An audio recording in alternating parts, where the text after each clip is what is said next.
How to share Wi-Fi network connection using QR code in Samsung.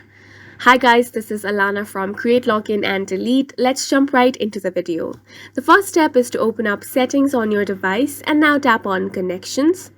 Once you tap on it, you want to tap on Wi-Fi. Make sure it is turned on and you are connected with the Wi-Fi. So if you want to share the Wi-Fi that you're connected with, tap on settings right next to that Wi-Fi. And now here at the bottom left corner, you're going to find QR code. So tap on that option and here you can find the QR code that you can use to share this Wi-Fi connection. Now here you can tap on share to share the QR code using any of these applications, or on the other device, simply open up the Wi-Fi and then tap on this icon that you can see. And then the other person can scan the QR code like this and get connected with the Wi-Fi.